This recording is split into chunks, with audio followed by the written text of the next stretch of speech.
भारतीय सेना ने लिया अपने अफसर और नायक की शहादत का बदला, मार गिराए कई पाकिस्तानी सैनिक।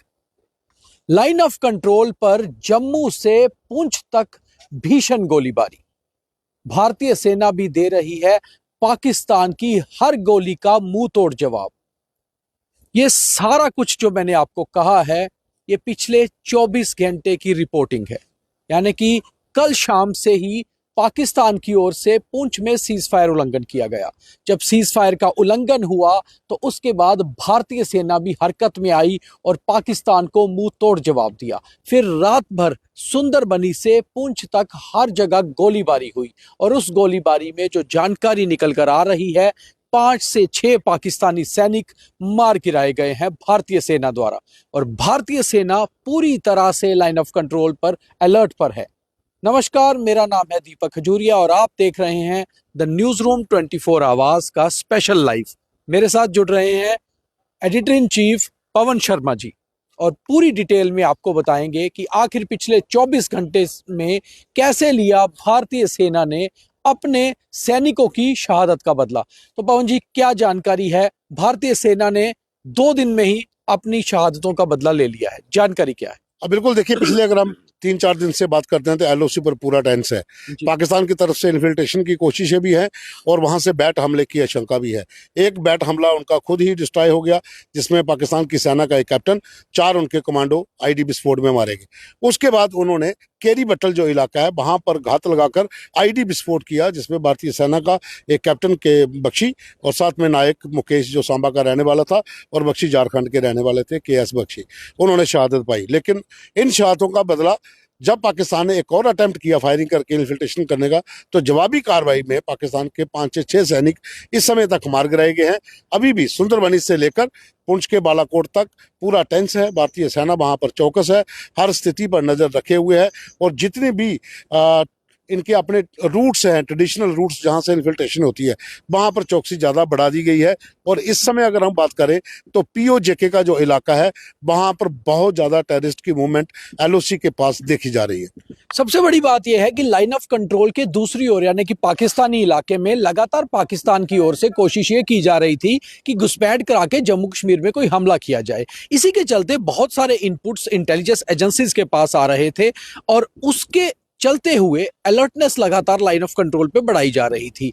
हालांकि अलर्टनेस पूरी तरह से पुख्ता थी, इसीलिए पुंछ में करीबन 8 से 10 दिन पहले एक कोशिश हुई इन्फिल्ट्रेशन की, मगर अपने साथ आईडी ला रहे आतंकी रास्ते में ही आईडी का विस्फोट कर बैठे गलती से और उसमें पाकिस्तान का एक रेगुलर आर्मी ऑफिसर भी मारा गया। उसके बाद लगातार ये जानकारी आ रही थी कि अब पाकिस्तान राजौरी और सुंदरबनी के एरिया में कुछ ऐसी ही हरकत कर सकता है। फिर एक जानकारी आई और आपको हमने खबरें भी बीच में बताई थी कि सस्पेक्टेड फायर भी कहीं कहीं से हुए थे और जो जानकारी ये आ रही थी कि शायद अब अखनूर सेक्टर या पलावला सेक्टर में कुछ ऐसा हो सकता है। उसी को देखते हुए फॉरवर्ड इलाके में पेट्रोलिंग कर रही एक भारतीय सेना की टीम पर पाकिस्तान ने आईडी से हमला किया और उसके बाद गोलीबारी भी हुई। इसी हमले में हमारा एक युवा कैप्टन जिसका नाम KS बख्शी था, उनकी शहादत हुई। उनके साथ मुकेश कुमार सिंह जो जम्मू के सांबा का रहने वाला था, उसकी शहादत हुई। और उसके बाद भारतीय सेना को पूरी तरह से ऊपर से आदेश थे कि अगर पाकिस्तान कोई भी हिमाकत करता है तो मुंह तोड़ जवाब दीजिए। जैसे ही पुंछ में कल शाम को पाकिस्तान ने सीज फायर का उल्लंघन किया, उसके बाद जवाबी कार्रवाई शुरू हुई और फिर सुंदरबनी से पुंछ तक कल देर रात तक गोलीबारी चलती रही। पूरी रात हुई इस गोलीबारी में भारतीय सेना ने, जो जानकारी है हमारे सूत्रों के हवाले से, हालांकि अभी तक सेना ने पुष्टि नहीं की है, सुंदरबनी इलाके के ऑपोजिट साइड पड़ने वाले इलाके में पाकिस्तानी सेना को जबरदस्त जवाब दिया है। उस जवाबी कार्रवाई में पाकिस्तान के 5 से 6 रेगुलर सोल्जर्स जो हैं वो मारे गए हैं। हमारे पास ये भी जानकारी है कि ये पाकिस्तान की नॉर्दर्न लाई इन्फेंट्री के जवान हैं जो मारे गए हैं और उसके बाद पाकिस्तान की जो बंदूकें हैं कहीं ना कहीं खामोश हुई हैं, मगर भारतीय सेना पूरी तरह से अलर्ट पर है। क्या लगता है पवन जी, आने वाले दिनों में अभी ये जो दोबारा से एक बार एक्टिव हुई है LOC, ज्यादा एक्टिव रहेगी? बिल्कुल, देखिए इस समय आपको पता होगा आज 13 तारीख है, कल 14 तारीख है, कल पुलवामा की बरसी छठी बरसी है पुलवामा हमले की। पुलवामा की। तो पाकिस्तान की तरफ से कल का दिन जो है वो मेन है कि वो हिट करेगा, और उसी के चलते कल कश्मीर में एलजी साहब ने तमाम जो सुरक्षा अधिकारी हैं, सुरक्षा एजेंसियों के अधिकारी, उनके साथ बैठक की, और आज जम्मू में बैठक की।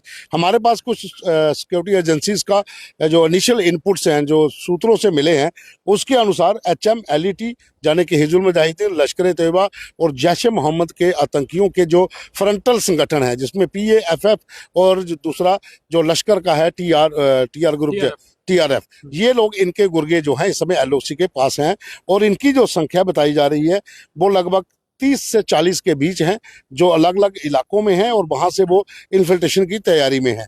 और इसमें लीपा जो है, जो एक लीपा पोस्ट है पाकिस्तान का, वहाँ पर है 10 के करीब, वहाँ पर है चकोटी जो कैंप है वहाँ से 8 हैं, चिंजाल जो जगह है वहाँ पर 12 हैं, निकाई निकल के पास 10 हैं, खोरेटा में 8 हैं, और समानी जो नौशहरा में है वहाँ 12 के करीब हैं, जो हमारी फॉरवर्ड पोस्टों के बिल्कुल सामने जो टेम्परेरी लॉन्चिंग पैड्स है वहाँ पर बनाए गए हैं। और इनका जो टारगेट है वो कल और अगले 14 और 15 में जम्मू कश्मीर के भीतर, खास करके जम्मू डिवीज़न के भीतर रेलवे लाइन या सिक्योरिटी फोर्सेस के जवानों पर हमला करना है, और उसके लिए आईडी का इस्तेमाल हो सकता है। ये इनिशियल एजेंसीज के इनपुट्स जो है वो सूत्रों से मिल चुके हैं, और उसके बाद हाई अलर्ट जो है वो जम्मू शहर में भी है, तमाम जो बॉर्डर इलाके हैं वहाँ पर भी किया गया है, क्योंकि इस समय पाकिस्तान जो है वो बुखलाया हुआ है। लगातार उनकी कैजुअलिटी 3 दिन के भीतर उनके 12 लोग मारे गए हैं, जिसमें 2 अधिकारी उनके शामिल हैं। हालांकि हमारा नुकसान हुआ है 2 लोगों का, लेकिन उनका नुकसान हमसे कम से कई गुना ज़्यादा, 12 लोग उनके मारे गए हैं। तो बौखलाहट है, कहीं ना कहीं फिर से अटैम्प्ट होगा, और इसी के चलते जिस तरह से सीज फायर का वायलेशन हुआ वो आज भी हो सकता है। लेकिन एजेंसियां और सुरक्षा बलों के जवान, भारतीय सेना और जम्मू कश्मीर पुलिस अलर्ट है, और जम्मू में कल का दिन और परसों का दिन हाई अलर्ट है।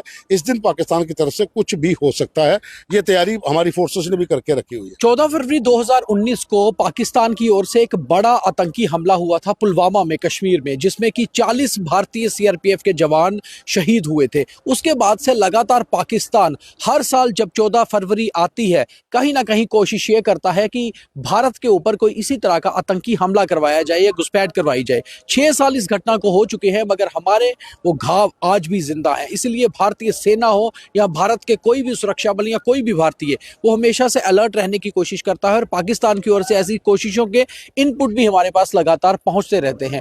इस बार भी ऐसे कुछ इनपुट है कि 14 फरवरी पर पाकिस्तान कुछ ना कुछ बड़ा कर सकता है। इसी को देखते हुए भारतीय सेना ने पूरी तरह से अलर्टनेस बरती हुई है, और वहीं हिंटरलैंड में यानी कि अपने एरिया में हमारे जो बाकी फोर्सेस हैं, जिसमें जम्मू कश्मीर पुलिस हो, सीआरपीएफ हो, ये सारे अलर्ट पर ही हैं। वहीं इंटरनेशनल बॉर्डर पे भी एक अलर्टनेस जो है वो बीएसएफ के जवानों ने बनाई हुई है, और जिस तरह से जानकारी ये रहती है कि पाकिस्तान 14 फरवरी को लेकर कहीं ना कहीं कोई भी घटना कर सकता है, उसको देखते हुए पूरी तरह से मुस्तैदी बरती जा रही है। जिस तरह पवन जी ने बताया कि पाकिस्तान आने वाले दिनों में अभी लाइन ऑफ कंट्रोल को और इंटरनेशनल बॉर्डर को और एक्टिव कर सकता है, उससे ये साफ नजर आ रहा है कि कहीं ना कहीं पाकिस्तान में बैठे हुए आतंकी सरगना, जिसमें हिजबुल मुजाहिदीन हो, लश्कर ए तैयबा हो, जैश ए मोहम्मद हो, वो जो प्लानिंग करते थे पहले की बड़े आतंकी संगठनों को या अधिकतर आतंकियों को भेजने की, अब उनकी ओर से कोशिश ये रहती है कि जो उनके नए गुट हैं, यानी कि जैसे पीएएफएफ या फिर टीआरएफ, उनके गुर्गों को भेजा जाए। और ऐसी ही कोशिशें, अगर आपको याद होगा, पिछले वर्ष 2024 में भी मार्च और अप्रैल में हुई थी, जिस दौरान 25 से 30 आतंकी जो हैं वो इन्फिल्ट्रेट करके यहाँ पहुंचे थे, और उसके बाद रियासी में हो चाहे कठुआ में हो, ये हमले किए गए थे। ऐसी ही कोशिश पाकिस्तान इस बार दोबारा कर सकता है। इसी को देखते हुए ही अलर्टनेस बढ़ाई गई है। पवन जी, एक और इसमें सबसे बड़ा सवाल ये है कि क्या अब आतंकी संगठन जो पहले हिजबुल मुजाहिदीन, लश्कर ए तैयबा या जैश ए मोहम्मद पाकिस्तान से ऑपरेट करते थे भारत में गड़बड़ी फैलाने के लिए या इस ओर हमले करने के लिए, अब जिस तरह से इन्होंने अपने ऑफशूट बना लिए हैं, टीआरएफ, पीएएफएफ, तो क्या अब ये एक तरह से वापस आतंकी संगठनों को रिवाइव करने की कोशिश है और नए संगठन बनाकर? देखिए, पाकिस्तान पर जिस तरीके से फाइनेंशियल क्राइसिस था, प्रतिबंध लगे हुए थे, बाहर से कुछ नहीं मिल रहा था, तो आतंकी कंट्री घोषित होने के कगार पर थे, तभी उनकी ये गेम थी कि उन्होंने अपने फ्रंटल संगठन बना लिए, इसमें पीएएफ है, जहाँ फिर जम्मू कश्मीर टाइगर फोर्स है, या तमाम जितने भी संगठन है वो बना के अपने जो बड़े नाम थे, जिसमें हिजबुल मुजाहिदीन, लश्कर ए तैयबा, जैश ए मोहम्मद, अल बदर, इन तमाम संगठनों को पीछे कर दिया। उसके आगे इन लोगों को ला दिया ताकि विश्व भर में यूएनओ को ये पता ना चल सके कि पाकिस्तान इन लोगों को पाल कोस रहा है, जबकि जाहिर है ये सभी उनके फ्रंटल संगठन हैं और वहीं से ट्रेंड हो रहे हैं, वहीं पर ट्रेनिंग ले रहे हैं। और इस समय एलओसी के पास जितने भी टेम्परेरी लॉन्चिंग पैड्स हैं, हम आपको लोगों को बता सकते हैं, आप ये जानकारी ले लीजिए कि जो टेम्परेरी लॉन्चिंग पैड्स हैं जो लोगों के घरों के भीतर हैं एलओसी के उस पार, वहां पर इन लोगों को ठहराया गया है। जैसे मैंने आपको पहले संख्या बताई, 8 से 9 जो बड़े ट्रेनिंग कैंप थे वहां से इन लोगों को 5-5, 8-8, 10-10 के करीब लाया गया है। इस समय 30 से 40 के करीब आतंकी वहां पर हैं, जिनको 3-3 और 2-2 के ग्रुप में बांटा गया है, जो एलओसी और इंटरनेशनल बॉर्डर से भी इन्फिल्ट्रेट कर सकते हैं।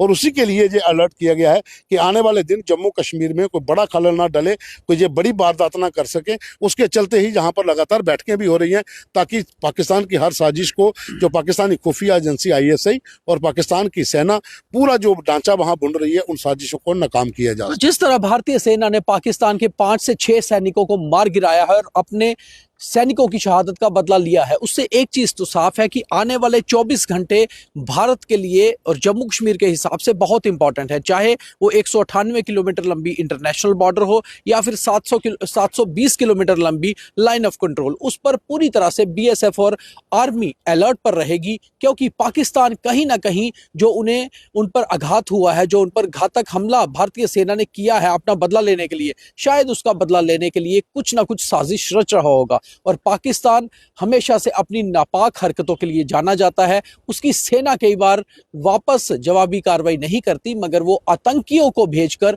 या आतंकियों से कुछ ना कुछ करवा के ऐसा कुछ करना चाहते हैं। तो आर्मी अलर्ट पर है, आप भी अलर्ट पर रहिए। लगातार द न्यूज रूम 24 आवर्स को देखते रहिए। हमारी कोशिश होती है कि एग्जैक्ट इंफॉर्मेशन आपके पास क्रॉस चेक करने के बाद पहुंचे, और जो इंफॉर्मेशन हम आपको देते हैं वो दरअसल सही होती है। तो ज्यादा से ज्यादा शेयर करिए और ज्यादा से ज्यादा कमेंट करिए, क्योंकि ये भारतीय सेना के लिए और हर भारतीय के लिए प्राउड मूवमेंट है, और ऐसा रहना भी चाहिए कि हमें अपना बदला लेना चाहिए। बहुत धन्यवाद।